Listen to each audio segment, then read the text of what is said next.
I'm Steve, and welcome back to the Career Success Academy. Today we're going to be talking about the topic of networking. Everybody's got a network. The question is, how well do you use your network, or do you use it at all? Today we're going to be talking mainly to the students, but this applies really to everyone. When you're looking for your next opportunity, your next step in your career path, and that could be your first job, it could be a job down the line. When you're looking at your particular career path, take a look at your network. How robust is your network? What am I talking about?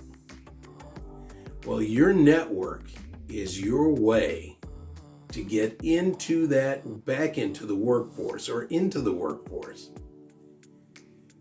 by leveraging people that you already know and their contacts and where they work. And these are people that can put in a good word for you. Now, I've talked to students as recently as a couple of weeks ago who have told me that they have blindly sent resumes in to a particular employer who was not necessarily advertising with any kind of a job posting right now. It's just they would like to work there and they send in a resume blindly. Well, your chances of having any success doing that is probably around the 10% mark. It's just not going to happen.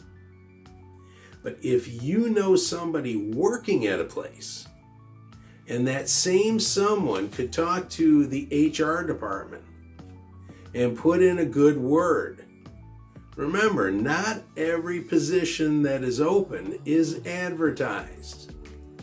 So HR might know of a position, and if your contact could give them that resume or put in a good word, a recommendation, or come back to you with the information of that HR person, so you're not blindly sending in a resume, you're sending it to a real live human being who's looking for your resume. You just might find a position before it ever hits the job boards. Something to consider. Also, keep your LinkedIn profile updated. Why? Because many companies are using LinkedIn to search for people who might be a fit for their organization. Again, before any particular position hits a job board. And yes, LinkedIn does have a job board, and you can put down in there, you can tailor what you're looking for, and they will direct opportunities to you as well. But I'm talking about a more passive search, if you will, where organizations are searching, you come up in their job search, even though you did not actively look for that position. Think about it. Let's use LinkedIn to help further your network. But let's talk about that network. You're a student and you're at college, you're at university, and you're in a situation where you might belong to a couple of professional groups. If you don't, you should be.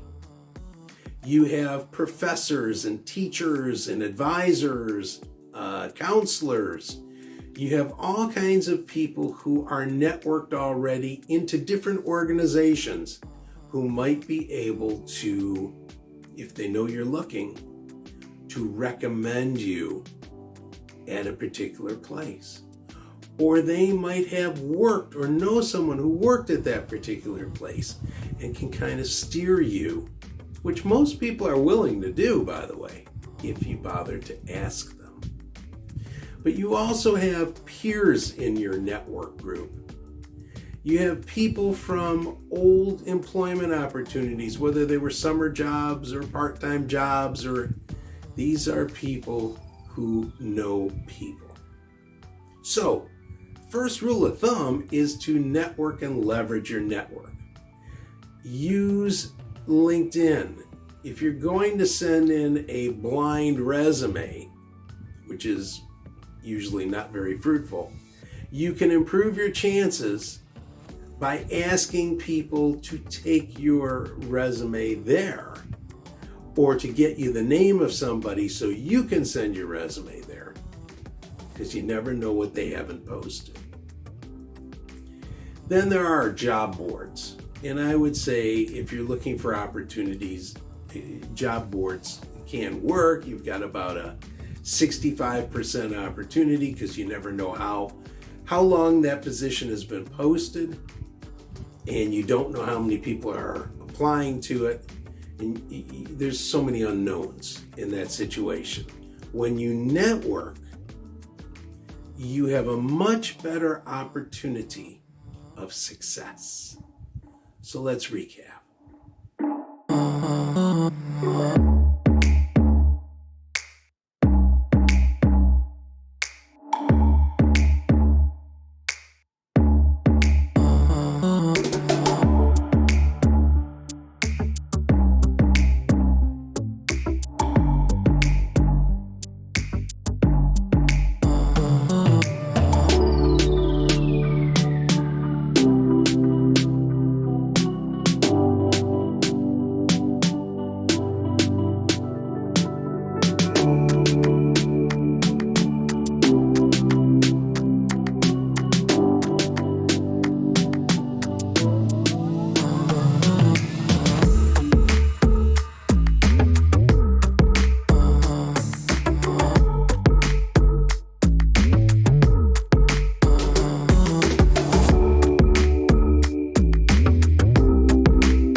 First thing that we talked about is growing your network. No matter how big it is now, you want it to be bigger. And as you move through your career, and now I'm speaking to those people who may be looking for the next step in their career, it's very important that you've grown your network along the way. Use a tool like LinkedIn, and constantly, and by maybe constantly is wrong, consistently look for new people to add to your LinkedIn, expand your reach, go to more professional groups, again, network with those people, because at some point you're going to be looking for that next job. And when you are, you want to have a bigger, wider footprint of people that can be in your network and support group. Once you tell them that you're looking, or you tell them that you're no longer at a particular position, these people may be able to step forward and help you. The more, the better. And when we talked about sending in a blind resume, I would say to you, don't do it. It's really not worth it. If you don't know an organization is looking, they're not going to save your resume. So a lot of this is timing. You've got to submit your resume in a timely fashion, even if a job hasn't been posted. But to blindly send in a resume usually means you're not going to get a response. If you don't get a response, you have no idea what happened to that resume. Did they ever get it? Did it get to the right person? So many questions. Please take the time to like this video and to share it with someone who you might know is trying to build their network. Subscribe to our channel, and please leave your comments below. Thank you for being here. I'm Steve. This is the Career Success Academy. We're glad you're here. See you on the next video. Bye-bye.